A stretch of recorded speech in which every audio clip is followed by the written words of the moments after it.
Saludos con todos. ¿Qué tal? Disculpen las inconvenientes del retraso, pero hay cosas que a veces escapan un poco del lugar. Igual vamos a hacer de esto el mejor tiempo invertido que pueden tener en las siguientes horas para que tengan todo lo preparado y todo lo listo para lograr el objetivo de adjudicar una plaza al residentado médico. Soy César Jara, soy médico pediatra en formación en endocrinología pediátrica y voy a estar con ustedes el día de hoy. Entonces, vamos a comenzar con la primera pregunta. Niño de 4 años con antecedente de intolerancia a la lactosa. Es traído después de 2 años de pandemia. Primer concepto, por favor. En nuestro país, la suplementación oficial que menciona el ministerio tiene que ver con la suplementación del hierro y es lo que tú tienes que tener presente claramente y lo que tienes que leer. Tu guía de anemia es vital que lo revises porque te van a preguntar, no solamente población que corresponde al CREC, sino también población adolescente. Ya lo demostró el Ministerio de Salud en su último examen. ¿Estamos de acuerdo? En la clase teórica que tenemos acá en USAMedic remarcamos algunos puntos en base a la guía. Pero hay otro dato, por favor, que quiero que tengas en cuenta. En pandemia, a nivel universal, se planteó la necesidad de la suplementación de la vitamina D. ¿Por qué? Porque la poca exposición que era la luz solar producto de las medidas de resguardo hacía que aumentara el nivel de hipovitaminosis D. Primer punto, cuando hablamos de deficiencia de vitamina D, hablamos cuando el valor de vitamina D es menor a 20. Menor a 20. ¿Estamos de acuerdo? Menor a 20, deficiencia de vitamina D. Entonces, tienes que entender que cuando te pongan pandemia, tú tienes que pensar en ese momento que el problema puede estar en la hipovitaminosis D.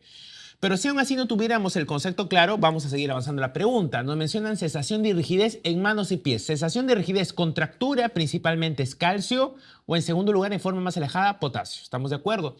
Desde hace un mes y tos desde hace 3 días, un proceso respiratorio. Además, retraso del desarrollo psicomotor y para 4 años tiene una talla de 90 centímetros. A ver, tú que manejas altamente el crecimiento y desarrollo, 4 años, ¿cuánto debería tener la talla del paciente? 1 metro.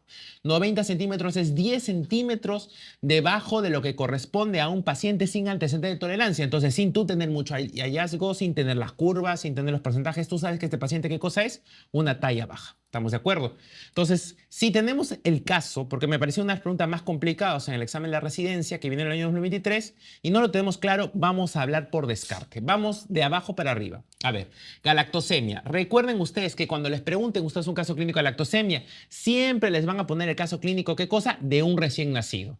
Un recién nacido sin mayor alteración que cuando le comienzas a dar leche, que comienza a presentar convulsiones, hipoglicemia. ¿Estamos de acuerdo? Hepatomegalia, aminoacidurias. O sea, ¿qué cosa? Un tipo de aciduria a nivel de la orina que va a encargarse por proteína y hematuria. ¿Estamos de acuerdo? Y al nivel de galactosemia, recuerda que los pacientes al no recibir la lactoferrina de la leche, estos pacientes están predispuestos principalmente a la sepsis por E. coli. Un niño de 4 años. Estamos de acuerdo, que te venga debutando con galactosemia es bien raro, porque la galactosemia es una contraindicación absoluta para la leche materna. Entonces estaríamos hablando de un niño que durante 4 años, sin mayor dato, ha pasado desapercibido una galactosemia y eso es muy complicado, porque la lactosa no solamente está en la leche, sino está en el resto o muchos otros alimentos. Entonces, por lo tanto, como que el diagnóstico no va por ahí. Déficit de alfa-1-antitrypsina en pediatría es bastante complicado, es bastante raro y principalmente tiene que ver con casos de bronquiectasias crónicas a repetición y en segundo lugar problemas ventilatorios y problemas neurológicos. ¿Estamos de acuerdo? La deficiencia de alfa-1-antitrypsina no tiene nada que ver a nivel de intolerancia a la lactosa, no tendría mayor relación. Tampoco podría tener que ver, ¿qué cosa? Con un tema de rigidez de manos y pies, no va por ahí. ¿Estamos de acuerdo? Principalmente la deficiencia de alfa-1-antitrypsina es un problema metabólico que tiene que ver con una disfunción neurológica progresiva. Hiperparatiroidismo. El cuadro de hiperparatiroidismo en pediatría son principalmente altamente sintomáticos y el hiperparatiroidismo lo que ocasiona es que aumente el nivel de calcio. Al aumentar el nivel de calcio, ¿cómo se expresa en el cuerpo? Contracciones, constricción, estreñimiento, puede observarse en lo que son calcificaciones subcutáneas, calcificaciones cerebrales, ¿estamos de acuerdo? Pero en el caso de un paciente que me pone que es intolerante a la lactosa, o sea, por lo tanto no es o por lo tanto no consume o no tiene una fuente muy clásica de vitamina D o de calcio que resulta ser la leche. En segundo lugar, está lejos de la exposición solar. ¿Estamos de acuerdo? Y ahora el paciente tiene una talla de 90 centímetros. Estamos hablando más que todo de un cuadro nutricional carencial. Probablemente este paciente esté entrando en lo que es el concepto de raquitismo. ¿Estamos de acuerdo? Raquitismo nutricional. El mejor diagnóstico que se acompaña aquí es hipovitaminosis D. ¿Estamos de acuerdo? Y debemos recordar nosotros que hipovitaminosis D es un cuadro que se puede recuperar prácticamente con la suplementación. ¿Estamos de acuerdo? En esta etapa de la vida, 4.000 a 6.000 unidades, lógicamente, de forma constante durante unas 6 semanas y luego una dosis de mantenimiento de 1.200 a 1.600 unidades. La presentación de vitamina D es de 200 unidades por gota, o sea, más o menos estamos hablando de más o menos 8 gotas de mantenimiento y estamos hablando aproximadamente de hasta 16 o 20 gotas durante la fase crítica. ¿Estamos de acuerdo? Entonces estamos frente a una hipovitaminosis D. Adelante. Generalmente en esta etapa de la vida la dosis es de 4.000 a 6.000 unidades en el momento del rescate, ¿estamos de acuerdo? Y ya el mantenimiento puede ser de 1.200 a 1.600 unidades. Si alguno de ustedes revisa los exámenes del MIR, les recomiendo que los revise porque es una fuente muy importante para el banqueo, recordarán que para ellos sí la suplementación de vitamina D es más importante inclusive que la suplementación de hierro, de acuerdo a su contexto. Entonces, en el contexto de un paciente que está enclaustrado, un paciente que es intolerante a la lactosa y que tenga una repercusión sobre la talla de forma característica, pensar en hipovitaminosis D. Además que hay un dato, la vitamina D también tiene un rol medio antioxidante y recordemos que este paciente, ¿qué cosa? Está expuesto o está presentando un cuadro respiratorio también, ¿no? Muy bien.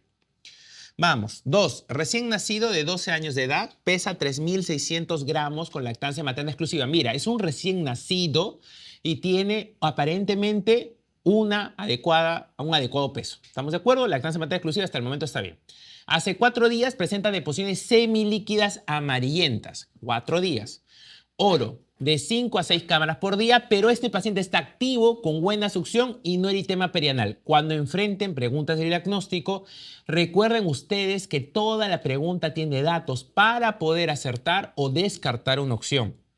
Recuerden que ustedes que lo que va a evitar con AREME o lo que va a evitar Aspefan en cualquiera de sus exámenes es tratar de poner una pregunta en la cual lógicamente se preste para 2 o 3 o 4 claves. Todo dato funciona. Entonces lo que vamos a hacer aquí es un descarte. A ver, si fuera un paciente séptico tardío por el tiempo, ¿tendría buena succión? ¿Estaría activo? No va por ahí. Ok, si fuera un paciente con parasitosis, con un recién nacido de 12 días, ¿cuadra la parasitosis en este tiempo? Tampoco. Las parasitosis generalmente se observan principalmente en el periodo del lactante temprano o lactante tardío y está dentro de lo que es el tamizaje, el tema del trabajo o el código de desparasitación. No va tanto por ahí. Y recuerden que las parasitosis generalmente están asociados a conductas a esta edad, a procesos de inmunosupresión. Y en este caso estamos hablando de un paciente que aparentemente está bien. Diarrea disentérica. ¿Cómo va a ser diarrea disentérica si en ningún momento me hablan de la presencia de moco ni de sangre? O sea, el concepto va por ahí. Entonces tú dirías, estamos entre diarrea aguda y niño sano. En el concepto de pediatría, recuerden ustedes con respecto a orina y deposición. Las orinas deben ser a partir del 4.º día de vida, o sea, contando el 4.º día en adelante, estamos hablando que debe por lo menos el paciente orinar 4 pañales. Si el paciente no orina 4 pañales, podemos hablar de un signo de deshidratación y eso está en la norma técnica. Con respecto al tema de deposición, esto es muy, pero muy mega archivariable. ¿Estamos de acuerdo? Lo importante es que el paciente tenga una deposición por lo menos en las primeras 48 horas, porque si no lo tiene, podrías pensar qué cosa, en hilio meconial, a descartar fibrosis quística. ¿Estamos de acuerdo? Es lo primero que tienes que pensar, otros problemas, enfermedad de Hirschsprung y otras cosas más. Pero si estás hablando de un paciente que lógicamente está en el contexto que tiene 12 días de vida, tiene 4 deposiciones semilíquidas amarillo, estamos de acuerdo, está activo, buena succión y sobre todo, un dato muy importante, que no hay eritema perianal, por lo tanto la deposición no ha cambiado su pH. Entonces, ¿qué estaríamos hablando? ¿Más de un problema patológico o de un estado transitorio? Es un estado transitorio, es un estado fisiológico. Esto está frente a un contexto de niño sano. Y otro dato más. Recuerden ustedes que por cada deposición aproximadamente el paciente pierde una cantidad de volumen. Estamos hablando de un pequeñito de 3 kilos. Si realmente están enfrentando una diarrea aguda de 5 a 6 cámaras por día, con alta cantidad de volumen, se une diarrea de alto flujo. Y este paciente para nada estaría activo. En segundo lugar, para nada tendría buena succión. Estaría totalmente deshidratado. Más que todo, si este proceso lo repite, ¿cuánto? 4 días. ¿Estamos de acuerdo? Imagínense ustedes con 4 días con esa cantidad de deposiciones y de alto volumen. Estarían deshidratados. Imagínense un recién nacido. ¿Estamos de acuerdo? Entonces, por un lado y por el otro, la clave queda de forma categórica niño sana. Doctor, ¿a partir o hasta cuándo las deposiciones se vuelven regulares? A partir de los 3 años, recién hay un ritmo defecatorio que debe ser por lo menos una vez por día. Es lo que recomienda las guías. ¿Estamos de acuerdo? Pero mientras tanto, el paciente entra en el contexto de niño sano. Existe también un concepto dentro del paciente con deposiciones o niño sano que es al comer defeco. Eso se llama reflejo gastrocólico y eso está totalmente normal o es totalmente normal. Y recuerden que lógicamente entre la frecuencia de las deposiciones puede ser extremadamente variable. Tenemos pacientes que vienen en la primera semana, doctor, mi hijo tiene deposiciones a cada rato, estoy preocupado. El paciente está tranquilo, moviéndose, feliz. O el otro lado, doctor, mi paciente, mi bebé no ha hecho deposiciones en una semana, se va a explotar. Y tú ves la barriga tranquilo, el niño que se alegra y todo. El ritmo defecatorio durante los primeros 3 años es variable. ¿Estamos de acuerdo? Así como existe el concepto de que la diarrea no es diarrea porque tiene que conjugarse con un concepto de hidratación, el segundo concepto con respecto al estreñimiento es el siguiente. Los pacientes durante el primer año de vida generalmente tienen un problema para poder eliminar sus heces, pero no tiene que ver con los problemas que una persona puede tener a los 3, 4, 5, 6 años. El problema en ellos es que sí quieren defecar porque no tienen actitud retentiva. El problema es que no tienen la capacidad de ejercer presión sobre el piso pélvico. Por lo tanto, tú ves al niño que se pone rojo, literalmente que los ojos se van a salir, pero las deposiciones salen blanditas, salen mazamorras, salen suaves. Entonces tú te preguntas si realmente es una constipación. Eso no es constipación o estreñimiento. Eso se llama disquesia del lactante. Y eso es importante que lo tengan porque es una pregunta categórica de Craig. La diferencia entre la disquesia del lactante y el paciente estreñido de verdad principalmente es el disconfort al defecar y en segundo lugar el número de deposiciones que está reducido en 2 en una semana, ¿estamos de acuerdo? Y que está acompañado de dolor o explosiones fecales. Así como el paciente es estreñido y puede aguantar y luego libera o defeca por el gran impulso de lo que tiene todo retenido, eso es una constipación. Pero en un paciente menor de un año, que te digan, es un paciente que al defejar presenta un poco de esfuerzo, pero las heces son blandas, eso es disquesia del lactante. Si van a querer que tú marques constipación, te van a poner heces caprinas, duras, en poca cantidad. Y ahí sí, en un menor de 3 años, tú tienes que pensar qué cosa, en problemas orgánicos. ¿Qué problemas orgánicos vas a pensar? Hipotiroidismo, fibrosis quística, podrás estar hablando quizás de megacolon, estamos de acuerdo, entonces a enfermedad de Hirschsprung o patologías orgánicas, estamos de acuerdo. Cuando ya pasa el paciente los 3 años, el niño enfrenta un reto, ¿qué cosa es? Tratar de defecar en un lugar que no sea de casa. Y es ahí donde ocurre realmente la mayor cantidad o números de problemas de constipación o estreñimiento. La edad más frecuente para el estreñimiento es justamente cuando el niño deja el entorno de la casa para irse ¿dónde? Hacia el colegio o al nido. Y la principal causa de constipación en este grupo, donde es la principal edad donde se produce, es psicológico, funcional, actividad retentiva.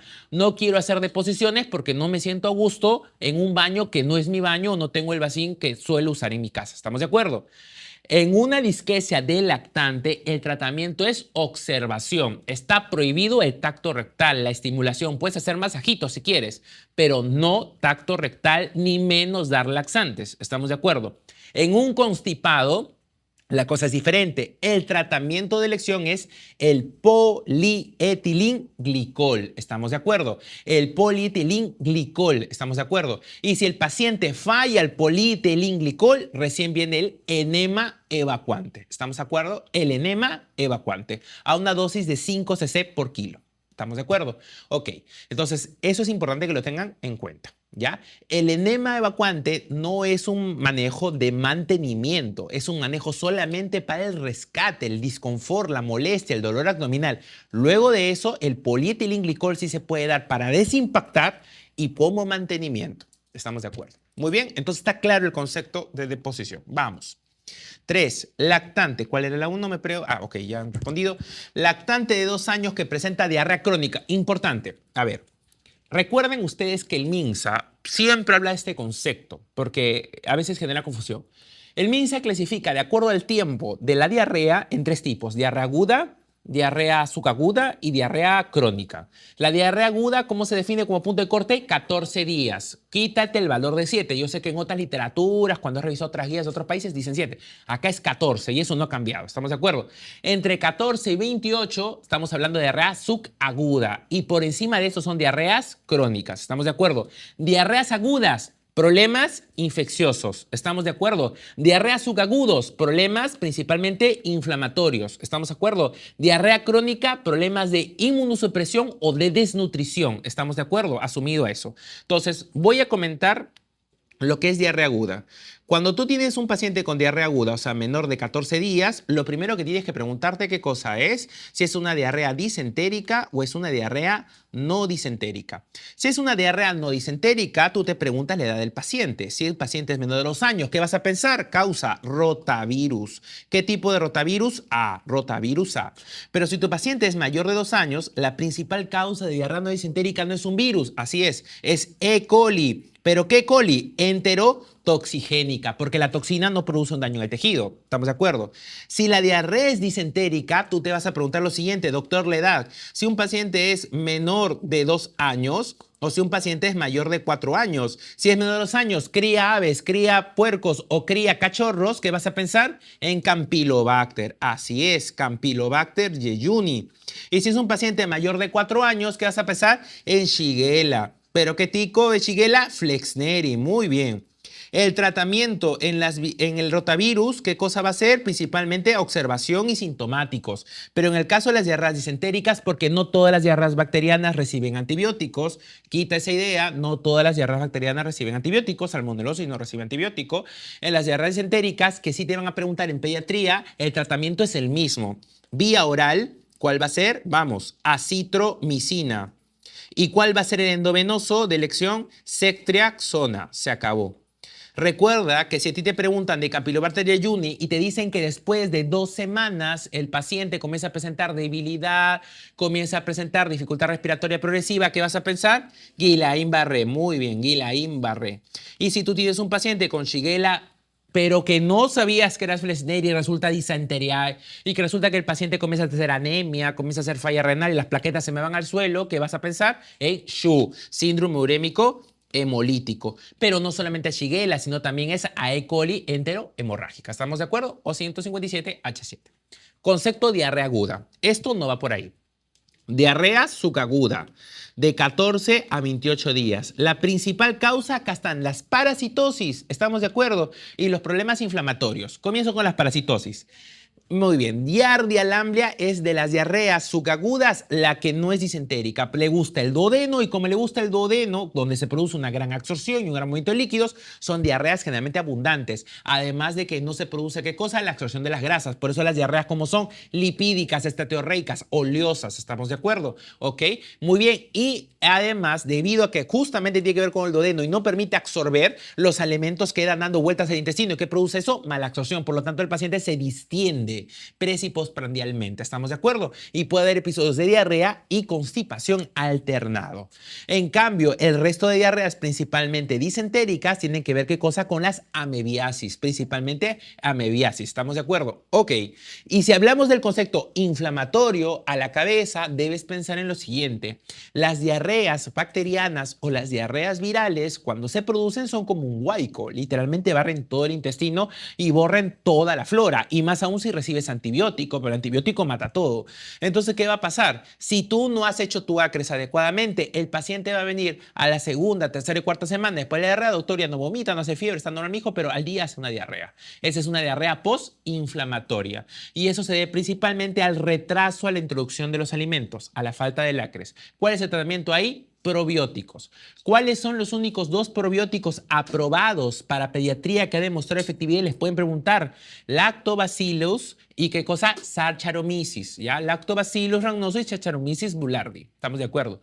Y en las diarreas crónicas, los cuadros de inmunosupresión pueden ser por VIH, por enfermedad oncológica y los cuadros nutricionales. Recuerden que la nutrición que va a generar caída de proteínas y si no hay proteínas, lógicamente se malogra la malabsorción. En segundo lugar, ¿qué cosa? Genera atrofia vellositaria. Eso también produce, ¿qué cosa? Diarreas. ¿Estamos de acuerdo? Entonces, con este cuadro, si a mí me hablan de un paciente, que ya estoy seguro que tienes la clave, pero es un paciente de 2 años que presenta diarrea crónica y encima esta diarrea crónica en especial tiene un dato que siempre lo preguntan, dice alopecia, discreto edema facial, marcado eritema en zona esfacelada en región perianal, ¿no? Lógicamente, que son lesiones, lógicamente, que ocurren periampollares, diarrea y alopecia. ¿Tú estás pensando qué cosa? En deficiencia de zinc. ¿Estamos de acuerdo? Ok. Pero acá hay un dato más interesante. Recuerden que tú puedes diagnosticar la deficiencia de zinc dosando zinc sérico o en todo caso usando fosfatasa alcalina.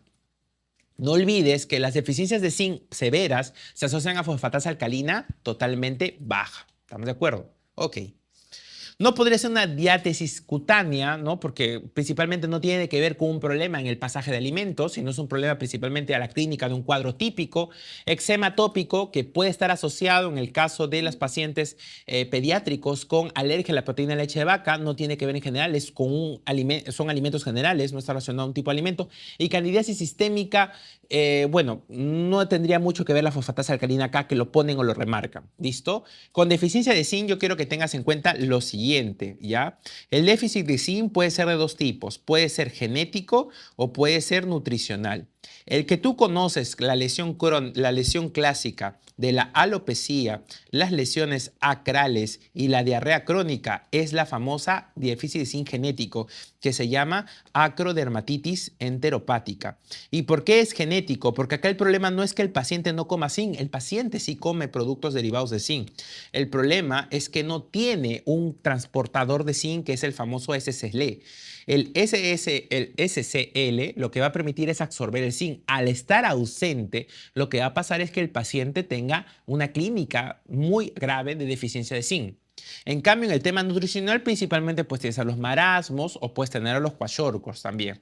En el genético, el tratamiento va a ser zinc y el zinc, la dosis va a ser de 3 miligramos por kilo por día, todos los días. Y en el nutricional, la dosis de zinc puede ser tranquilamente de 1 a 2 miligramos por kilo. ¿Estamos de acuerdo? Cuando tú tengas un paciente con deficiencia de zinc, los pacientes con deficiencia de zinc vienen con alguna clínica interesante, aparte de la mencionada. Pueden venir con alteración de la visión, por si acaso. Pueden venir con anemia también, ¿ya? Así que la seroftalmia no solamente tienes que pensarlo, lógicamente, con problemas de deficiencia de vitamina A. También puede ser parte del zinc. Muy bien. ¿Por qué la fosfatasa alcalina está baja en déficit zinc? Porque para su cofactor o para producirse la fosfatasa alcalina en su preforma necesitas del zinc. Entonces, al no haber zinc como cofactor, no se produce este marcador inflamatorio. 4. Niño de 4 meses es traído a consultorio por hiporexia, irritabilidad y bajo peso. Hiporexia, irritabilidad y bajo peso. Al examen pesa 10 kilos. ¿Listo? Doctor, ¿cuánto debería pesar un niño? Lógicamente, al nacer decimos en promedio de 2.5 a 3.9, es lo que decimos como adecuado, ¿verdad? Pero ¿qué debemos decir? Que aproximadamente a los 5 meses el paciente duplica su peso. Al año, ¿qué cosa va a hacer? Triplicar. Y si un paciente nace aparentemente con un examen o no dicen más cosas del antecedente natal, entonces yo digo 10 kilos está bajito para 2 años, ¿estamos de acuerdo? Y en segundo lugar, con respecto a la talla, tú sabes más o menos que la longitud al nacer es de 50 centímetros. Y al año, ¿cuánto va a ser? 75 centímetros. Y a los 2 años suelen ser 87 centímetros. Tiene 2 años de edad y tiene 78 centímetros. ¿Esto qué cosa? Es claramente una desnutrición crónica, reagudizada. Sin más datos. Está adelgazado y no, palabra clave, no hay edemas. Laboratorio 10. No hay edemas. Ok, ¿cuál es el diagnóstico nutricional? Como otra vez, preguntas de diagnóstico son preguntas de descarte. Doctores, desnutrición aguda, ¿cómo se define? Peso para la talla hacia abajo. Te pregunto, ¿el peso para talla está hacia abajo? Probablemente, pero sobre todo, ¿qué cosa hay qué hay en este paciente? Es talla para la edad, ¿estamos de acuerdo? Entonces, desnutrición aguda no va, porque si fuera desnutrición aguda solamente no revía repercusión tanto en la talla. ¿Estamos de acuerdo? Ok. Entonces, no va. Este paciente ya tiene un cuadro de desnutrición de mucho tiempo, más de 3 meses, de tal forma que ha repercutido en la talla, en la ganancia de la talla.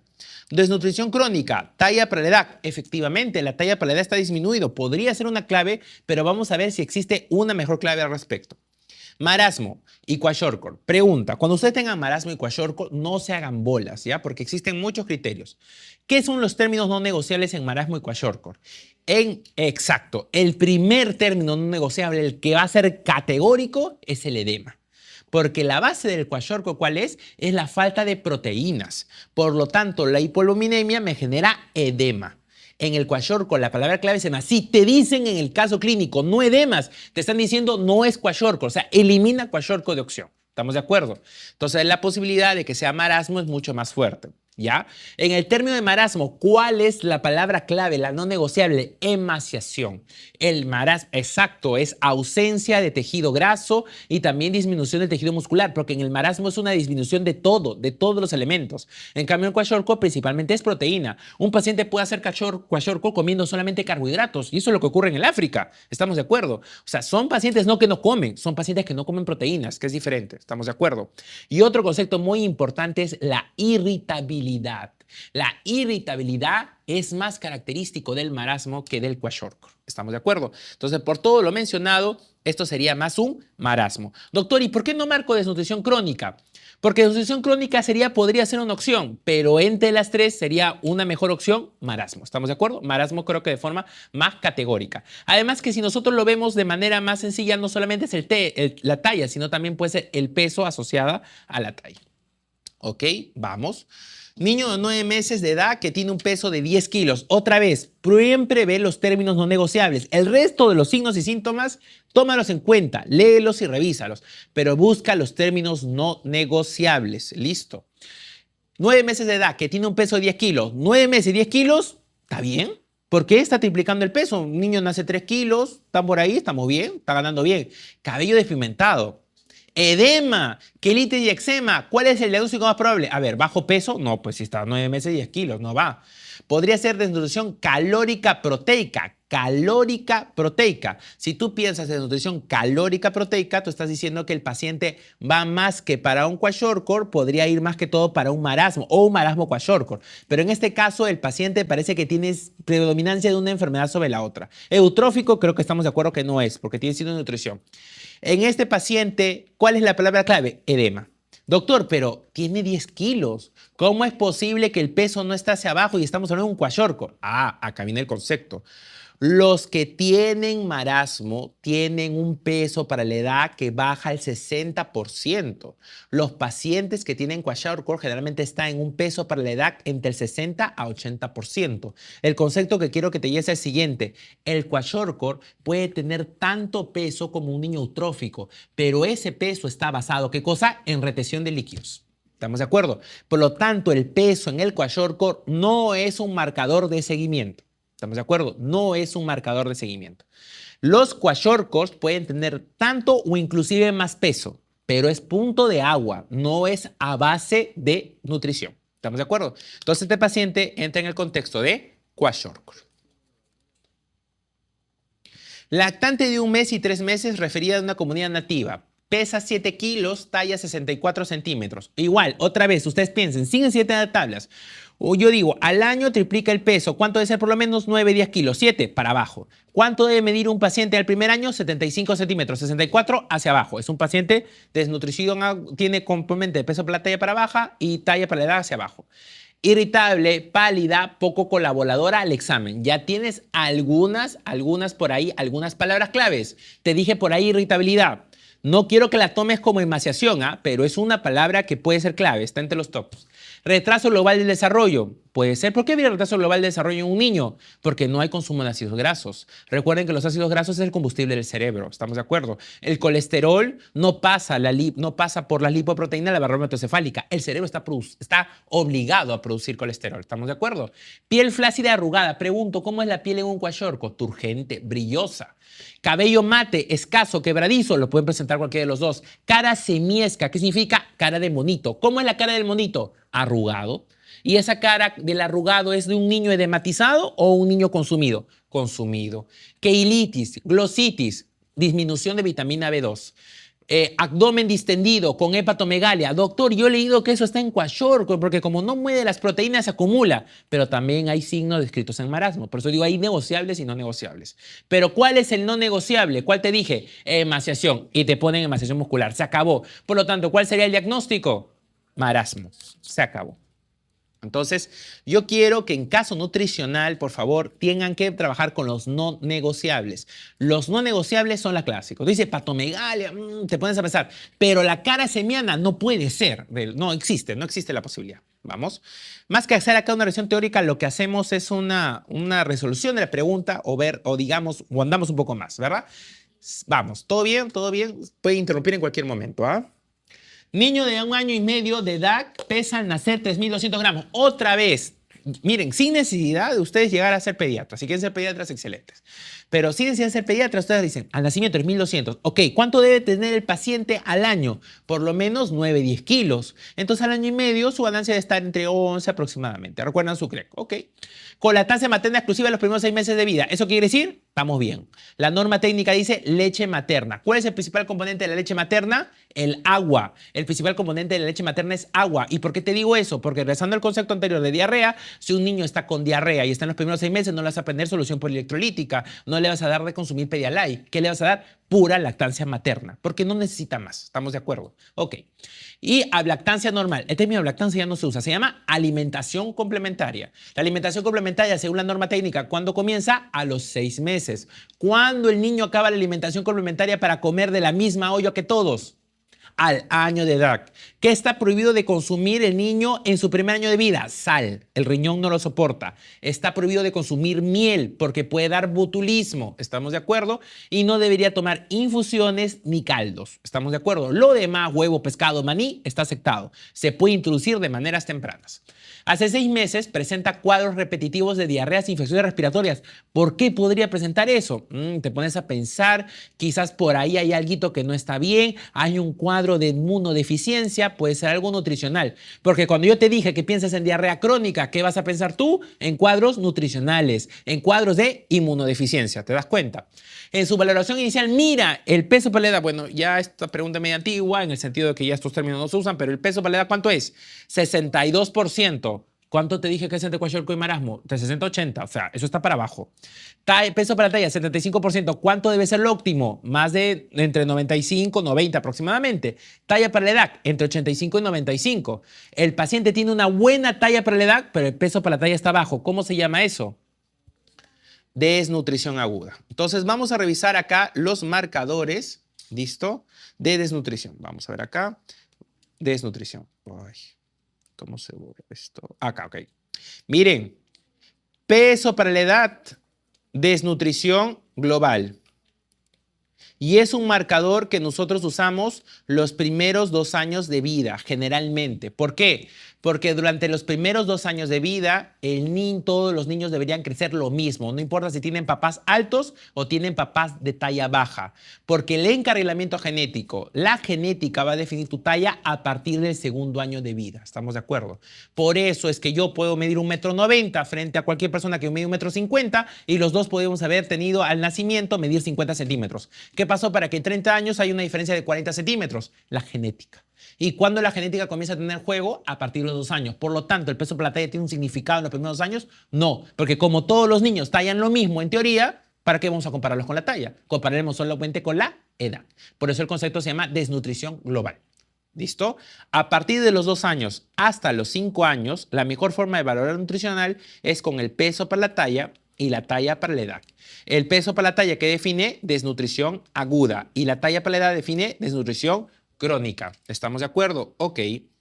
Desnutrición aguda. Lógicamente, desnutrición aguda. Nosotros decimos que lo ideal que el peso para la talla, quiere decir que el peso para la talla, el peso que tiene tu paciente para su talla actual sobre el peso para su talla según lo que responde para el percentil 50 multiplicado por 100, eso corresponde o debería ser idealmente mayor del 90%. ¿Estamos de acuerdo? Del 90 a 110.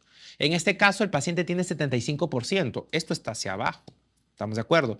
Y si es talla para la edad, igual. La talla que le corresponde a la edad que tiene tu paciente sobre la talla que le corresponde a la edad en su percentil 50 multiplicado por 100 debería ser idealmente mayor de 85%. Este paciente tiene 95%. La talla para la edad está bien, pero el peso para la talla está bajo. Lógicamente no es un paciente eutrófico, porque esto me refiere claramente que hay desnutrición. Desnutrición crónica tampoco, porque la talla para la edad que está bien. Obesidad es un concepto que se marca generalmente con el índice de masa corporal. ¿Estamos de acuerdo? El índice de masa corporal se puede usar a partir de los 2 años de edad. En los menores de 2 años de edad, la mejor forma de hablar de obesidad es a través del índice de Shulka.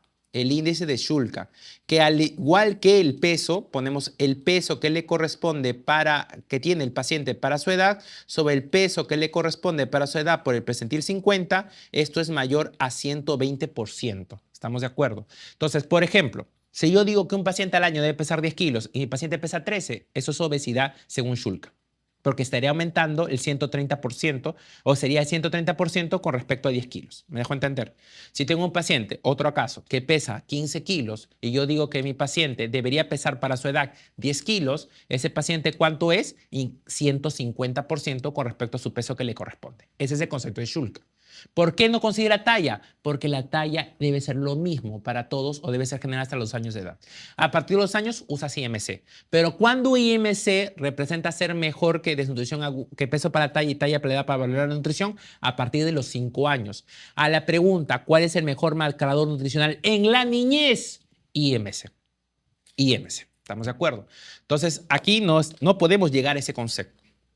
Y desnutrición crónica regudizada podría ser de acuerdo si la talla para la edad estuviera hacia abajo y el peso para la talla hacia abajo. Pero la talla para la edad está normal, pero el peso para la talla está hacia abajo. Por lo tanto, ¿qué es esto? Una desnutrición aguda. ¿Ok? Muy bien. Vamos. Si existe alguna pregunta, por favor, tengan la facilidad de preguntar. Adelante, doctor.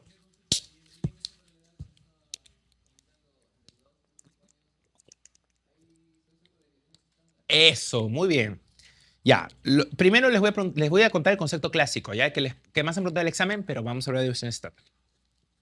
El concepto clásico dice, menos de 85, normal. De 85 a 95, sobrepeso y más de 95, obesidad. ¿Estamos de acuerdo? Eso creo que lo tienen claro. Pero cuando se trabaja en base a desviación estándar, el concepto cambia, dependiendo si estamos hablando si es un menor de 5 o si es un paciente mayor de 5 años. ¿Ok? Voy a escribirlo aquí, pero voy a tocarlo después, ¿ya? Lo voy a decir aquí.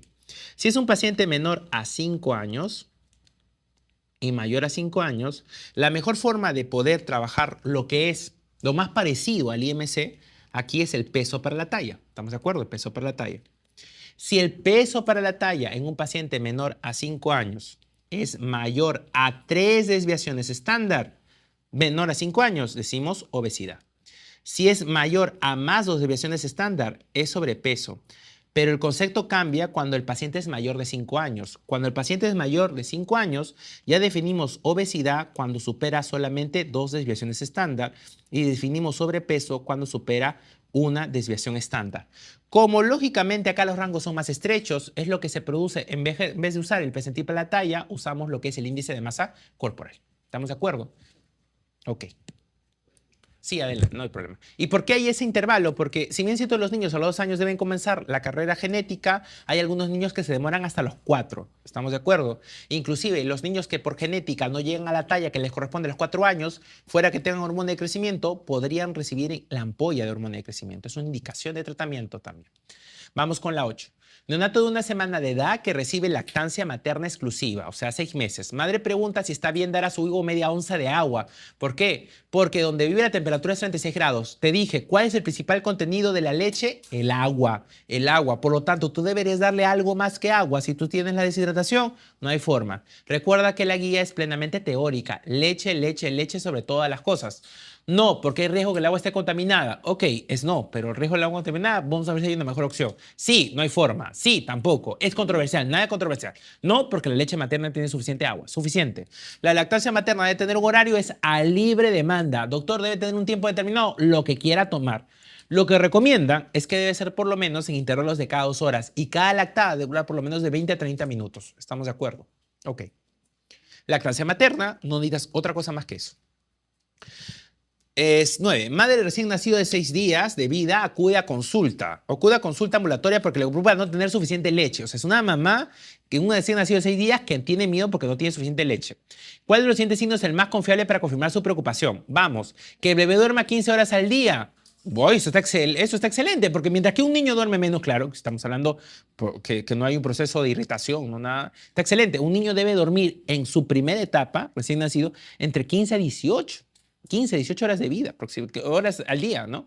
Entonces, principalmente, recuerdan ustedes que mientras está dentro de la barriga de la mamá, el niño no tiene la concepción de día y la noche. ¿Estamos de acuerdo? Y eso se va adaptando poco a poco. Por eso es que los primeros meses para todos los papás suele ser bastante complicado, porque lógicamente la lactancia materna no puede diferirse en la noche. No es que para mí es la noche y el bebé ya hasta el día siguiente se queda sin comer. Hay que darle de lactar, porque para el niño no existe diferencia de día y noche. Eso es poco a poco conforme se va activando el sistema reticular ascendente.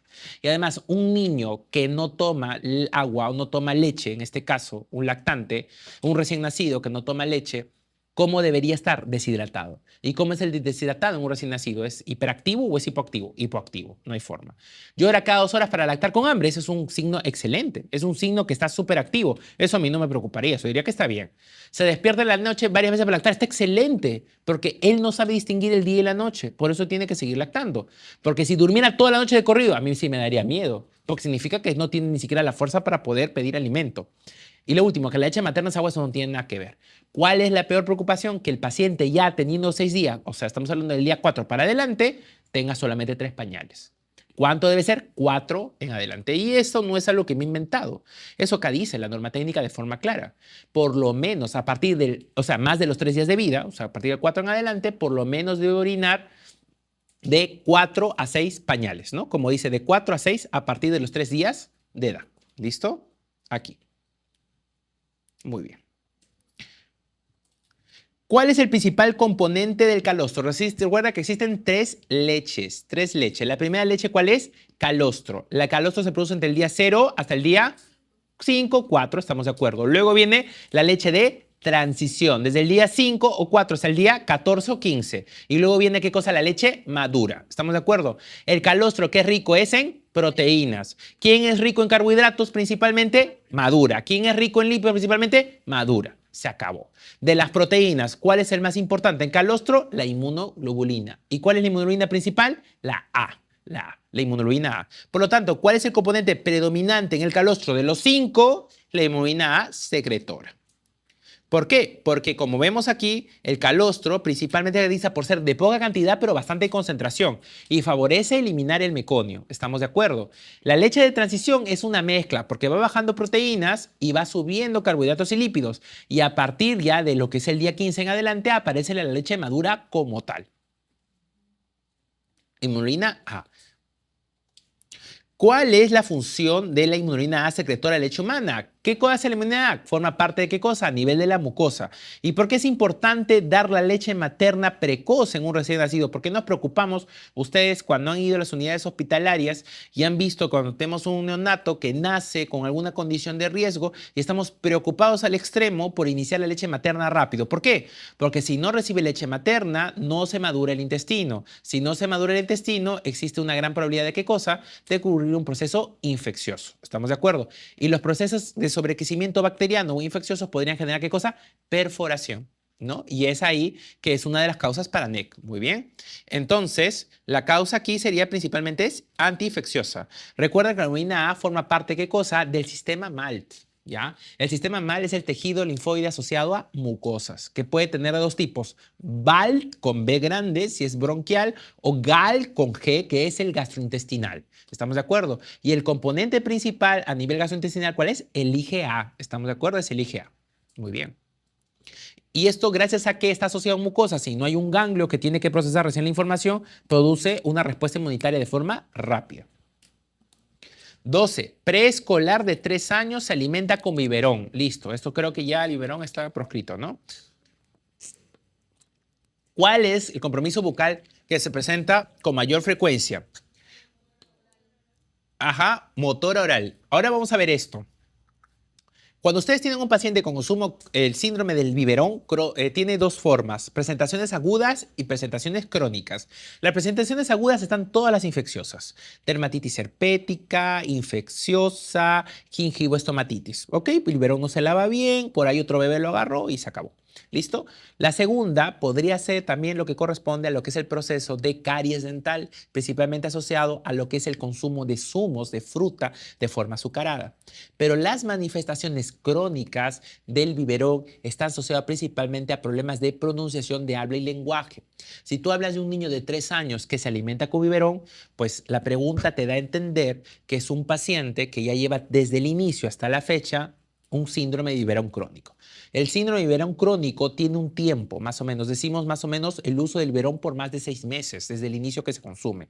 Por eso viene el consumo de la alimentación complementaria también. Dice, no, el biberón puede ser una alternativa los primeros 6 meses, pero después ya no, porque debería ser el alimento por la boca el principal estímulo, lo que comienza a favorecer la deglución, ¿no? Entonces, cuando tú tienes un paciente que ya pasa los 6 meses del consumo, lógicamente del uso del biberón, podría generar como síntoma crónico la difusión motora lingual. ¿Estamos de acuerdo? La gingivoestomatitis, la estomatitis herpética, la disfunción motora oral, perdón. La gingivoestomatitis herpética lo pueden presentar, pero de forma aguda. La disfunción lingual no es el problema, es la difusión motora oral, es el proceso masticatorio. ¿Estamos de acuerdo? Lo que ocurre. No es lo mismo succionar que mascar. ¿Me dejo dar cuenta? ¿Ok? Por eso es que la alimentación complementaria, ¿cómo debe ser? Debe ser literalmente el bebé sobre la mesa a la misma hora que todos están comiendo y hacen la famosa técnica del baby leg weaning. ¿Qué significa qué cosa? Lo pones al bebé en la mesa y el bebé agarra con su mano y se pone y juega con la comida, lo tira a la pared, se embarra, se ensucia, todo lo que quieras, pero aunque sea un gramito de esa comida llegará a la boca. Y eso es parte de la técnica de la alimentación. Claro que para hacer eso necesitas qué cosa? Tener conocimientos básicos de RCP, porque si el niño juega con una alberja se puede asfixiar. Entonces, en ese lado, esa técnica está reservada solamente para personas con ese entendimiento. Pero si no, se hace la alimentación complementaria asistida, poquito a poquito la introducción. ¿Estamos de acuerdo? Porque lo que necesitas hacer, ¿qué cosa es? Masticar. ¿Estamos de acuerdo? Masticar. ¿Ya? Desmineralización dentaria también puede ocurrir, pero en un proceso más agudo, no un proceso crónico. 13. ¿Cuál es el componente de la leche humana que posee un mayor efecto inhibidor sobre el crecimiento intestinal de coli? ¿Quién favorece o es antiinfeccioso? Muy bien, o lactoferrina. ¿Y por qué lactoferrina aquí es un principal elemento? Porque lactoferrina no mata a la bacteria, sino que hace, es un bacteriostático. Lactoferrina se come el hierro. Al comerse el hierro, el E. coli no usa ese hierro para crecer. Y mira la pregunta, te dicen cuál es el principal efecto inhibidor sobre el crecimiento. O sea, no que mata, sino que inhibe el crecimiento. Se comporta como un bacteriostático. ¿Estamos de acuerdo? Caseína es estructural. Lactobacilo pues para gram positivos, taurina es estructural y lipasa es bactericida y antiprotozoario. El que es bacteriostático de todos ellos es lactoferrina.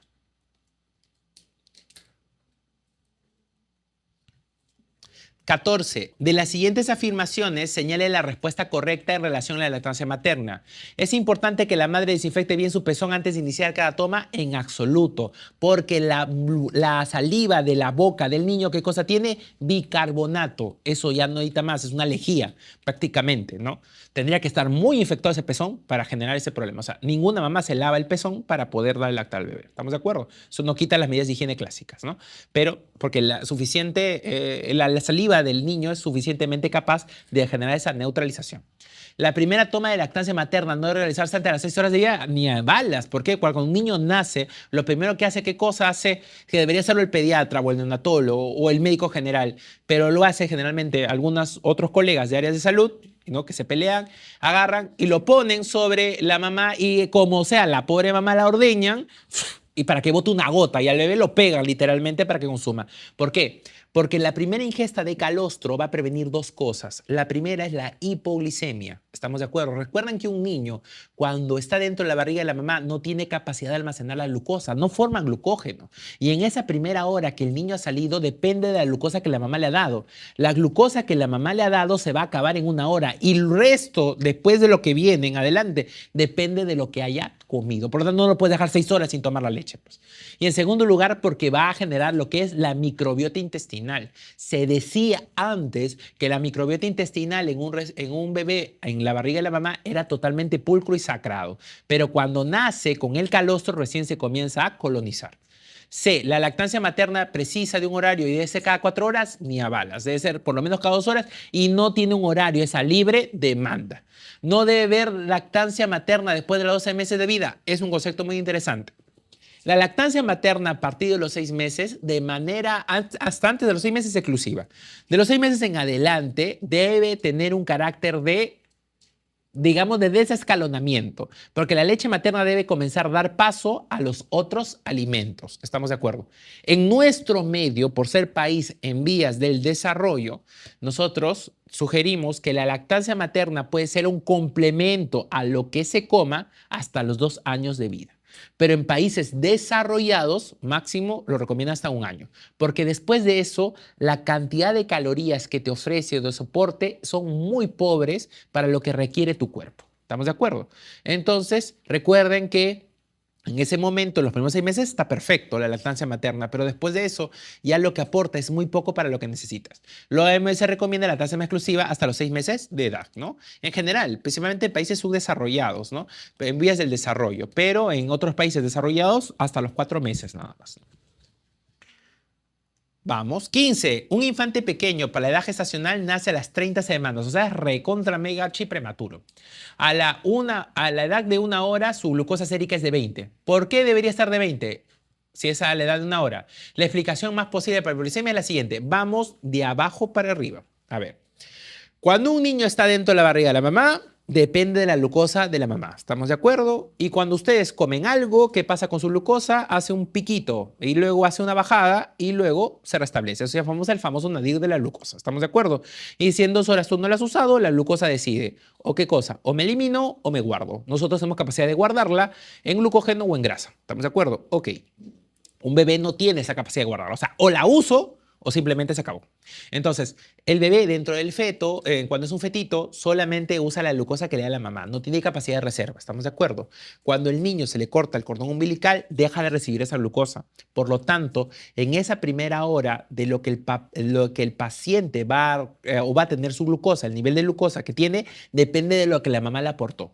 Pero a partir de la hora en adelante depende de él mismo, porque la mamá ya dejó de existir en condiciones de glucosa con respecto al bebé. Doctor, pero la mamá puede haberle dado soporte, nada, porque el niño no tuvo la capacidad de guardar. Ustedes los dejó sin comer 24 horas y ustedes movilizan sus reservas. Un recién nacido no generó reservas. ¿Estamos de acuerdo? Ok. Vamos a la primera, deficiencia de glucagón. A ver, si fuera glucagón, ¿qué hace el glucagón? El glucagón lo que va a hacer, ¿qué cosa? Va a hacer es movilizar glucosa. ¿Estamos de acuerdo? Si yo tuviera deficiencia de glucagón, lógicamente la glucosa no se va a movilizar. Pero ¿qué cosa voy a movilizar si mi paciente no tiene reservas? El glucagón se activa con una respuesta contrarreguladora y no es la aplicación más frecuente. Podría ser una causa metabólica, pero no la planteamos a la primera hora de vida. ¿Cuándo la plantearíamos? Cuando la hipoglucemia es persistente. ¿Estamos de acuerdo? En la primera hora de vida no. Exceso de insulina. ¿Cómo exceso? Hipoinsulinismo congénito. Igual, hipoinsulinismo congénito o mecanismo regulador se plantea cuando la hipoglucemia es persistente, no en la primera hora de vida. ¿Estamos de acuerdo? Inmadurez hipofisiaria. Doctor, ¿qué tiene que ver la hipófisis? Bueno, el ACTH, el cortisol, la hormona de crecimiento también participa en el azúcar.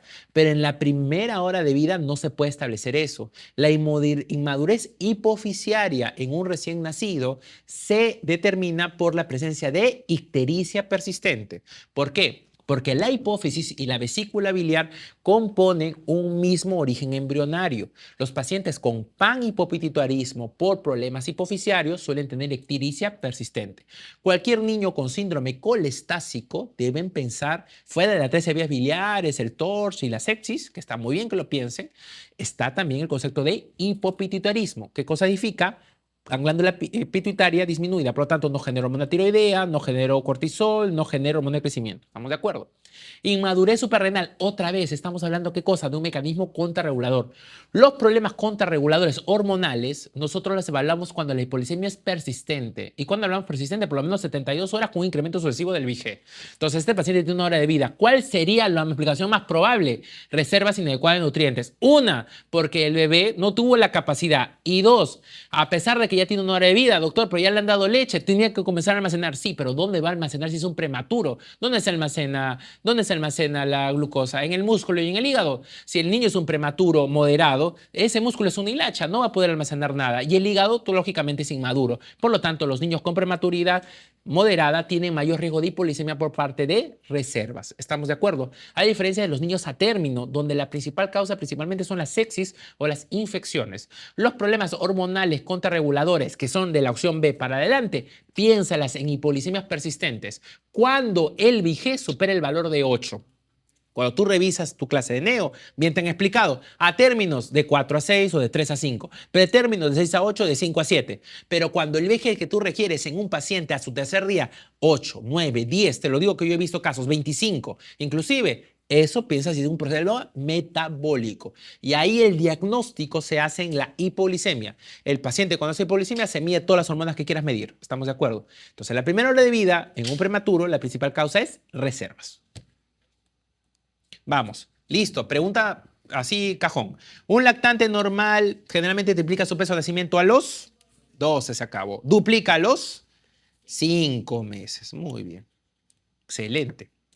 Vamos. Bueno, acá lo tienen para lectura. Lactante de 8 meses nacido a término con peso de 2.700 gramos. Nace con 2.700. ¿Estamos bien? Parece que está bien. Alimentado exclusivamente con leche materna. Aplauso para la mamá. Todo va bien. En su segundo control de crecimiento es segundo control con 8 meses. Ya. La curva de peso se encuentra en el paciente 50. Ya. ¿Y cuál es el ritmo de crecimiento que presenta? Para empezar, me imagino que con 8 meses un segundo control de crecimiento y desarrollo es una barbaridad, ¿verdad? Reconociendo o relacionando conceptos, recuerden que el primer control al alta es 48 horas. Estamos en un atérmino, ¿no? Porque en prematuro cambia un poquito. En atérmino es 48 horas de haber salido del hospital. Y luego el segundo control es a los 7 días. El tercer control a los 14 y el cuarto control al 21. Y luego los controles son mensuales. Hasta que el niño cumple un año, donde son cada 2 meses. Luego viene a ser trimestral y luego cuatrimestral. ¿Estamos de acuerdo? Ok. Entonces, segundo control de crecimiento y desarrollo con 8 meses, no sé cómo sea. Bueno, pero si el niño está en el percentil 50, ¿estamos de acuerdo? ¿Cuál es el ritmo de crecimiento que presenta? A ver.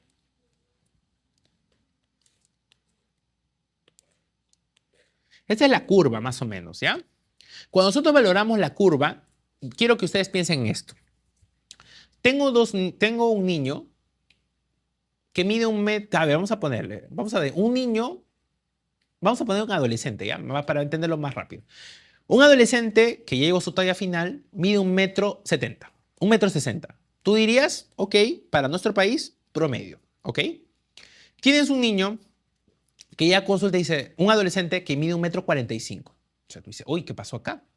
Pero resulta que papá y mamá no pasan de 1,40 m. Ah, bueno, la genética. Por otro lado, tú tienes un niño que mide 1,80 m. Uy, alto, pero el papá y la mamá son de 1,70 m a 1,90 m. Ok, entendible. ¿Cuál es el concepto?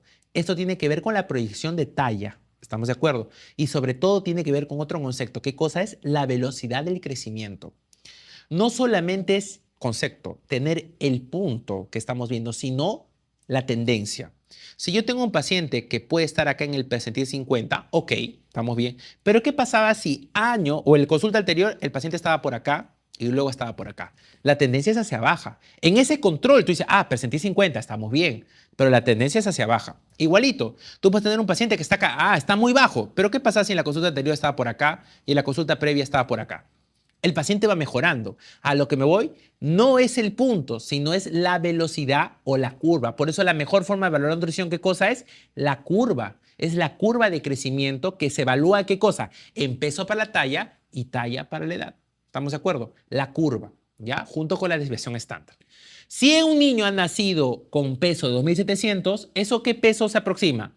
¿Es un peso que está en el promedio o no está en el promedio? Sí, está en el promedio. Y si a los 8 meses sí en el promedio porque está en el paciente 50, ¿qué quiere decir? ¿Que el ritmo de crecimiento está bien o está mal? Que está bien. Porque si yo tendría un paciente que nació con un peso normal, pero ahora mi percentil de peso está en el percentil 5, está desnutriéndose. Si es un paciente que nació con percentil normal y ahora mi percentil está en más de 95, es un paciente que está acumulando por alguna razón peso o masa. Y tendría que investigar la causa. ¿Estamos de acuerdo? La tendencia. Si nació en el promedio y después de 8 meses sí en el promedio, ¿qué cosa ha pasado? Que el paciente se ha comportado de esta manera. Comenzó aquí y se mantiene acá. Por lo tanto, ¿cómo será la velocidad? Adecuada y normal. No podría ser lento, porque el paciente tendría que estar por debajo del promedio. No podría ser acelerado, porque de la misma forma, indeterminado tampoco, y tampoco en riesgo. Sería normal. Me dejo entender el concepto. No es el punto, sino es la tendencia. Si nació en el promedio y ahora está en el promedio, la cosa está aceptada. ¿Estamos bien? Ok. Sí. Ya.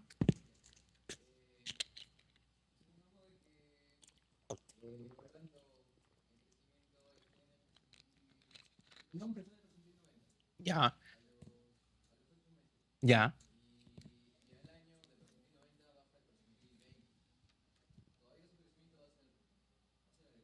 Ya. Crecimiento en relación a talla. ¿O te refieres al peso? Ah, ya. No. ¿Por qué? Porque tú dirías, doctor, pero 90 al 20. Ya. Es muy bien, es una buena pregunta. A ver. Yo mido 1,90 m. En este país, yo soy un fenómeno. ¿Por qué? Porque la mayoría en Perú mide 1,50 m a 1,70 m. ¿Estamos de acuerdo? Pero eso no significa que yo sea normal. O sea, no significa que por medir 1,90 m yo estoy en una condición patológica. Yo mido mi talla porque mi familia es alta. Entonces yo tengo esa talla. Puede venir una persona que mide 1,40 m y está por debajo de la curva, pero fuera de la familia, su familia también es pequeña y para ella no está patológica. Las curvas no nos refiere el concepto de quién es normal o anormal. Lo único que nos dice es quiénes están más cerca al promedio poblacional. Lo que es más importante ahí, doctor, es lo que usted ha dicho. Comienza en el percentil 95 y luego se fue al 20. Tú dirías, doctor, pero está normal porque siguen las curvas. No. ¿Qué pasó para que un paciente cayera?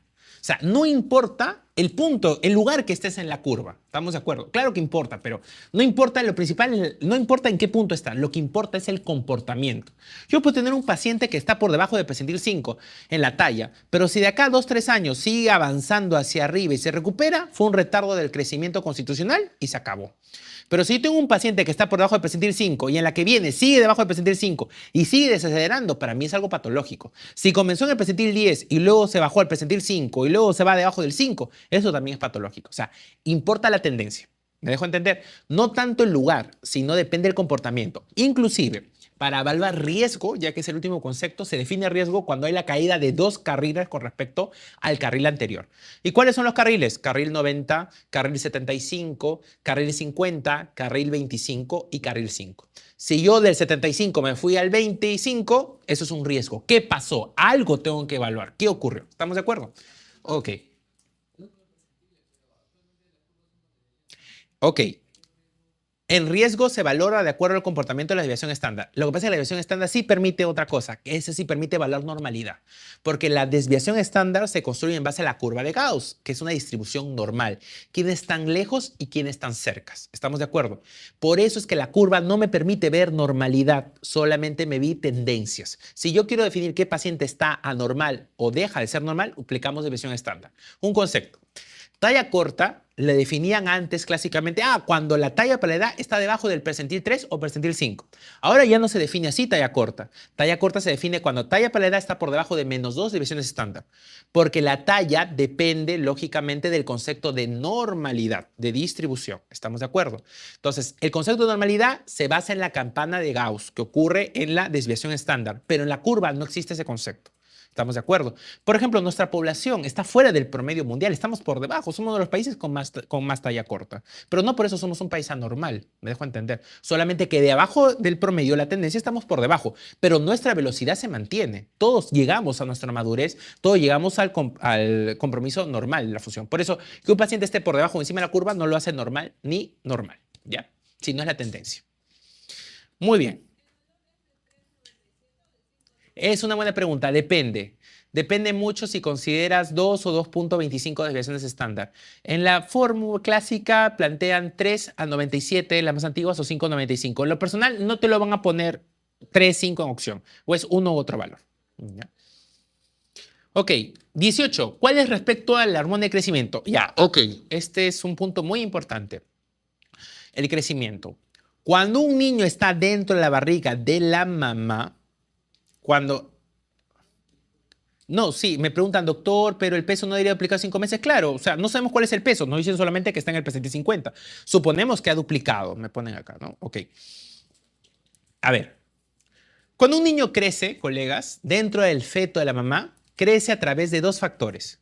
Uno es el IGF-1 y el otro es el IGF-2. El IGF-1 se produce como una respuesta frente al exceso de la carga de glucosa. Por eso es que los niños, hijos de mamá diabética, nacen como macrosómicos. Porque como hay mucha glucosa, ¿qué yo genero para controlar la glucosa? Insulina. ¿Y qué hace la insulina? La insulina estimula en el niño en la producción de un elemento que se llama lactógeno placentario y el niño comienza a crecer. ¿Estamos de acuerdo? Estamos de acuerdo. Ok. Eso ocurre en el feto. Y el IGF-2 permite hacer el crecimiento de órganos abdominales y mesenquimales. Pero aquí no tiene nada que ver la hormona de crecimiento. El niño crece gracias al IGF-1. ¿Estamos de acuerdo? Ese IGF-1 va a seguir tomando un control relevante durante los primeros 2 años de vida. A partir del segundo año de vida en adelante, junto cuando comienza el cargamento genético, comienza a aparecer la hormona de crecimiento para desplazar a la IGF-1 y ser ella la que controle. ¿Estamos de acuerdo? Y cuando llega la pubertad, la hormona de crecimiento ya no trabaja con la IGF-1, sino trabaja junto con las hormonas sexuales. ¿Qué quiero decir? La hormona de crecimiento no va a permitir que un niño al nacer con déficit de hormona de crecimiento salga con talla baja, por el concepto que la talla por la hormona de crecimiento no tiene ninguna repercusión a nivel de vida pregestacional. O sea, cuando el niño nace, si un niño nace con déficit de hormona de crecimiento y otro sí tiene hormona de crecimiento, nacen con la misma talla, porque la talla no dependió de la hormona de crecimiento, sino dependió del IGF-1 que lo produjo la glucosa. Cuando el niño nace, la GH comienza poquito a poquito a aparecer hasta que en los 2 años comienza a trabajar de manera regular con el IGF-1. Porque ahora el IGF-1, si bien cierto, se sigue produciendo por la glucosa que come el paciente, principalmente ahora se va a producir gracias a la GH. Y la GH comienza a tomar control de la situación a partir de los 2 años de manera paulatina. Cuando comienza la pubertad, la GH ya no usa o ya no depende mucho del IGF-1, sino quien comienza a usar a la hormona sexual. ¿Estamos de acuerdo? Y es ella que determina el crecimiento. Entonces, ¿la deficiencia de GH es la más frecuente causa de hipocrecimiento hormónico patológico? No, para nada, ¿no? Esos son los RCIU, pero no deficiencia de hormona de crecimiento. ¿Por qué? Porque la hormona de crecimiento no tiene ninguna repercusión en la talla al nacer, porque la hormona de crecimiento no influye. La IGF-1 es quien la trabaja, es quien la genera y es gracias a la glucosa. ¿En las formas congénitas de deficiencia de GH, crecimiento prenatal suele ser normal? Sí, porque la IGF-1 se produce gracias, ¿qué cosa? A la glucosa, que es la mamá que lo administra. C, la maduración ósea en la deficiencia de GH, al contrario de lo que ocurre en la necropatía, se encuentra muy elevada. A ver, ¿qué hace la hormona de crecimiento? ¿Cierra o abre los cartílagos? A ver, cuando ustedes nacen, a ver, tóquense sus huesecillos de la mano. Tóquense sus huesecillos. Sus huesecillos que están acá, la zona de los huesecillos de la mano, ¿cómo encuentran algún espacio? No, están cerrados. Si ustedes le agarran o ven la manito de un bebé, esto está blandito, porque los cartílagos están abiertos. Recuerda que lo que crece, más que el hueso, son las zonas del cartílago que se van a osificar. Cuando un niño todavía no está expuesto a la hormona de crecimiento y ese cartílago todavía no se ha cerrado, un niño puede crecer. La hormona de crecimiento lo que hace es osificar ese cartílago, o sea, le da un componente de huesito. ¿Me dejo entender? Entonces, si no hay hormona de crecimiento, pregunta, ¿la edad ósea va a estar avanzada o va a estar retrasada? Retrasada. Los pacientes con déficit de hormona de crecimiento pueden tener 7, 8 años de vida, pero pueden tener una edad ósea de 3 o 4 años. ¿Por qué? Porque lógicamente, como no hay hormona de crecimiento, no se está cerrando nada. Doctor, entonces, bueno, a los 14, 15 años le ponemos hormona de crecimiento y el paciente puede recuperar. No, porque que no haya hormona de crecimiento no significa que no haya hormona sexual en la pubertad. Aparece la pubertad y la hormona sexual es la que comienza a cerrar todo, pero lo cierra de golpe y los pacientes quedan con talla baja. ¿Estamos de acuerdo? ¿Los valores séricos de IGF-1 se encuentran claramente elevados en deficiencia de GH? No, al contrario, están disminuidos. La IGF-1 es generada por la glucosa, principalmente en el feto, y después por la GH. ¿Estamos de acuerdo? ¿El tratamiento con GH debe iniciarse precozmente? Estamos de acuerdo, pero ¿debe suspenderse de la pubertad? No. La hormona de crecimiento se puede dar como tratamiento hasta los 16 años en varón o hasta los 14 años en mujeres. Y el criterio para que la hormona de crecimiento se siga dando es que el paciente no haya llegado a la talla adulta. ¿Cuándo decimos que un paciente llegó a su talla adulta? Cuando la velocidad de crecimiento en un año es menor a 2 centímetros. Si un paciente ya llegó a una velocidad de crecimiento menor a 2 centímetros por año, esa ya es talla adulta final, se retira la hormona de crecimiento. ¿Estamos de acuerdo? Mientras no ocurra eso, el paciente puede seguir recibiendo y es independientemente si está o no de pubertad. Al contrario, al estar en pubertad debemos darle más hormona de crecimiento porque es donde más se va a crecer. Por lo tanto, la mejor clave es la B. Entonces acá tenemos algunos conceptos. La talla baja puede ser proporcionada o desproporcionada. Cuando ustedes tengan una talla baja que es desproporcionada, en su cabeza deben pensar que el paciente es una displasia musculoesquelética. Puede ser raquitismo, musculocaridosis o cromosopatías. Pero cuando es proporcionada, ustedes van a entrar si el problema es prenatal o postnatal. Si es prenatal, como les decía, RSIU a la cabeza, RSIUs. O pueden ser algunos síndromes dismórficos en donde la talla y el peso va de acuerdo, pero tienen algunos rasgos anormales. Cuando es postnatal, la talla baja puede ser fisiológica o patológica. ¿Y de qué depende que una talla baja sea fisiológica o patológica? De la velocidad de crecimiento. Si la velocidad de crecimiento es normal, un paciente tiene una talla baja fisiológica. ¿Cuáles son las fisiológicas? La talla baja familiar y el retraso constitucional de crecimiento. ¿Y cuáles son las tallas bajas patológicas? Aquellas que pueden dependerse por falta de comida o enfermedad, o aquellas que tengan una causa hormonal, Cushing, deficiencia hormonal de crecimiento, hipotiroidismo. ¿Me dejo entender? ¿Ok? Entonces, ustedes cuando tengan una talla baja, ¿cómo van a diagnosticar talla baja? El concepto de talla baja es cuando la talla para la edad es menor a -2 desviaciones estándar. ¿Estamos de acuerdo? Ok. Segundo concepto. ¿Cómo es armónico o disarmónico? En relación a lo que es perímetro cefálico, perímetro abdominal y talla. Si es disarmónico, se acabó. Esto es algo genético. Si es armónico, pregúntate, ¿cómo vino? ¿Así nació o fue después que se volvió con talla corta? Si así nació, planteas que es algo genético o puede ser un RCIU. ¿Estamos de acuerdo? Pero si se va agudizando, la talla baja comienza a aparecer con el pasar del tiempo, va cayendo el percentil y va cayendo la desviación estándar, tú dices, ¿será algo fisiológico o será algo patológico? Para eso que viene la velocidad de crecimiento. La velocidad de crecimiento es el punto más importante, es la clave para definir si la talla baja es fisiológica o patológica. ¿Por qué? Porque las tallas bajas fisiológicas no reciben hormona de crecimiento y no representan un riesgo en la calidad de vida. Si una velocidad de crecimiento es normal, es decir, la velocidad de crecimiento es mayor al percentil 25 esperado o más de 2 o está dentro de -2 a +2 desviaciones estándar para lo que le corresponde, decimos talla baja familiar o retraso constitucional de crecimiento. Si un paciente tiene una talla baja pero la velocidad de crecimiento es bajito, entonces decimos esto es patológico y hay que ver por qué tiene talla baja. ¿Se dan cuenta? Las tallas bajas normales, fisiológicas, los ve el pediatra. Las tallas bajas patológicas los vemos los endocrinólogos pediatras. ¿Estamos de acuerdo? ¿Me siguen en la línea? Ok. Las tallas bajas fisiológicas pueden ser de talla baja familiar o retraso constitucional de crecimiento. El concepto es clave. Talla baja familiar, el paciente es pequeño porque la familia es pequeña. Por lo tanto, los papás son pequeños, su talla final será pequeña y la edad ósea va de acuerdo a su edad cronológica porque el hueso madura a la misma edad que él, solamente que será pequeño porque es la familia que le tocó. En cambio, en el retraso constitucional de crecimiento la cosa es diferente. Los papás al final son de talla normal, porque si bien es cierto, el retraso constitucional de crecimiento también pueden tener padres que tuvieron retraso, al final se normalizan porque es retraso. Al final van a crecer mejor. ¿Dónde es la edad donde el retraso se supera y se recupera? En la pubertad? Si ustedes recuerdan en el salón de clases, cuando estaban en primaria había el más chiquito del salón, pero cuando lo vieron después de 10 años en el recuento promocional, era una cosa larga, como si fuera un fideo. Esos son los retrasos constitucionales de crecimiento. Y en segundo lugar está la edad ósea. En la talla baja familiar, la edad ósea y la edad cronológica van empate, porque el paciente es bajo porque es bajo. Pero en la edad ósea, en el retraso constitucional de crecimiento, la edad ósea está por debajo de la edad cronológica, porque el huesito todavía te está demorando en cerrar. Doctor, pues eso puede ser una deficiencia de hormona de crecimiento. Si usted me ha dicho que también ahí la edad ósea está retrasada. Sí, pero ¿cuál va a ser la diferencia entre un retraso constitucional de crecimiento y una deficiencia de hormona de crecimiento? ¿Cuál va a ser? Muy bien, doctor. Velocidad de crecimiento. La deficiencia de hormona de crecimiento tendrá una velocidad de crecimiento baja, pero el retraso constitucional de crecimiento tiene una velocidad de crecimiento normal, solo que al límite, al ras. Una deficiencia de hormona de crecimiento puede llegar a crecer 1 centímetro por año. 1 centímetro por año. Yo he visto niños de 9 años con deficiencia de hormona de crecimiento que a la justa llegan al metro. ¿Ya?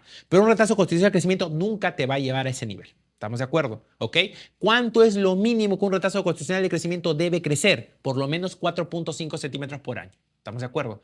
Está muy por debajo, muy por delante de una deficiencia de hormona de crecimiento. ¿Se dan cuenta? La velocidad de crecimiento es clave. Talla baja, velocidad de crecimiento. Si usted le dice, tengo un paciente con talla baja y la velocidad de crecimiento es normal y con edad ósea retrasada, retraso constitucional de crecimiento. Si yo le pregunto en el examen, talla baja, velocidad de crecimiento bajo, con edad ósea retrasada, deficiencia de hormona de crecimiento. Solamente lo que cambió fue, ¿qué cosa? La velocidad de crecimiento. ¿Estamos de acuerdo? Ok. Ahora faltan que conozcan cuál es la velocidad de crecimiento por cada edad, ¿no? A ver. Entre el primer año de vida, lo que solemos o deseamos crecer es entre 20 a 25 centímetros por año. Entre el primer y segundo año es la mitad, de 10 a 12 centímetros por año. Entre el año 2 a año 3, ¿no? Hasta 3 años, 11 meses, lo que se crece más o menos, se estima que va a ser entre 6 a 8 centímetros por año. Entre el año 4 y más o menos en adelante, 4 años a 5 años, 11 meses, definimos que el crecimiento está entre 5 a 6 centímetros por año. A partir de los 6 años hasta la prepubertad, el crecimiento mínimo debe ser de 4.5 centímetros por año. Cuando el paciente arranca la pubertad, porque en la mujer aparece el botón mamario y en el varón el testículo es mayor a 4 centímetros cúbicos, ahí recién la velocidad de crecimiento en una mujer sube a 8 a 10 centímetros por año y en un varón hasta 10 a 12 centímetros por año. ¿Estamos de acuerdo? En la mujer el crecimiento ocurre en su máximo poder hasta antes de la menstruación. ¿Por qué? Porque el estrógeno y el LH es uno de los únicos feedbacks, uno de los pocos feedbacks positivos que tenemos en el cuerpo. Como nunca se produce todavía la ovulación ni se produce la menstruación, el estrógeno sigue produciendo, esperando que un día que ese ovocito despierte. Durante 2 años el estrógeno se produce, pero nunca logra su cometido, nunca logra menstruar, porque nunca se produce progesterona.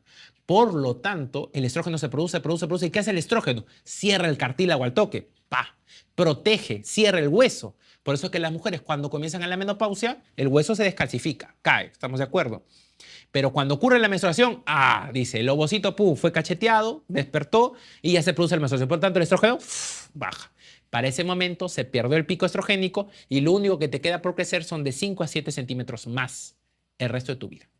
Sí, entonces eso es lo que ocurre. En cambio, en un varón la cosa es diferente. Pues nosotros no tenemos ese problema. Por lo tanto, nuestro crecimiento sigue y no depende necesariamente de eso. Además que la testosterona tiene un poder más débil que el estrógeno para cerrar el cartílago. Por eso que los varones somos más altos que las mujeres, en teoría. Muy bien. Ok, vamos. 19. ¿Cuál de los siguientes índices somatométricos en el neonato tiene mayor relación con su edad gestacional? En el neonato. ¿Estamos de acuerdo? Tenemos peso, no necesariamente, longitud tampoco, edad ósea, pliegues cutáneos adiposos y perímetro craneal. Ok, así es, muy bien. No, claro, el perímetro craneal. Y eso está establecido. ¿No? Recuerden ustedes cuando nosotros evaluamos los valores somatométricos para poder clasificar lo que es el nacimiento, venimos el perímetro craneal y hacemos la ecografía transfrontalar también en los prematuritos, porque hacer las maniobras de Ballard, Dubowitz a veces pueden ser un poco complicados porque no se les puede manipular mucho. Y ustedes ven el manual, tienes que literalmente al paciente voltearlo de cabeza. Entonces lo que se hace es una ecografía transfrontalar y se puede llegar a lo que es la edad gestacional aplicada. Edad ósea no se hace en los recién nacidos. La edad ósea, si se llega a hacer, se puede hacer en la rodilla. Pliegues cutáneos adiposos tampoco no es una alternativa. Longitud ni peso tampoco. El mejor concepto sería perímetro craneal porque va de acuerdo a lo que es la maduración cerebral. Y de manera imagenológica lo vemos con la eco transfrontalar. En prematuritos, ustedes pueden hallar edad gestacional gracias a la ecografía transfrontalar también. Lactante de 14 meses con antecedentes de 6 meses de duración de irritabilidad. ¿Ya? Retraso del desarrollo con sospecha de desnutrición. ¿Cuál de los siguientes patrones sería más característico de un niño nutrido? Ok, entonces regresamos a otro diapo anterior. ¿Cómo es un niño desnutrido? Veamos, talla baja, proporcionada o desproporcionada. Proporcionada. Listo, se acabó. ¿Qué significa que sea proporcionada? Perímetro cefálico, perímetro abdominal, talla, todo hacia abajo. Veamos cuál es la mejor opción. ¿Peso subnormal, estatura y circunferencia cefálica normal? No, porque todo es proporcionado. Peso y estatura subnormal y circunferencia cefálica normal, no, porque todo es proporcionado. Peso y circunferencia cefálica subnormal y estatura normal, tampoco. Subnormal y acá normal, no, todo hacia abajo. Eso es proporcionado. ¿Estamos de acuerdo, doctor? ¿Por qué la cabeza más chiquita? ¿Por qué? Porque recuerden que los ácidos grasos ayudan al crecimiento cerebral también. ¿Listo? Muy bien, vamos. ¿Listo? ¿Qué indicador antropométrico nos permite hacer mejor el diagnóstico de nutrición aguda en niños menores de 5 años? Peso, batalla, así es. Excelente. Muy bien. Seguimos. Ahí está. Vamos. 22. Vamos, esta pregunta también la sabes. Lactante de 6 meses, no recibe lactancia materna. Presenta erupción cutánea, refractaria a tratamiento, asociada a diarrea crónica, alopecia y lesiones sacrales. Ya tienes el diagnóstico. Dice, cabello escaso, rojizo, eritema, extenso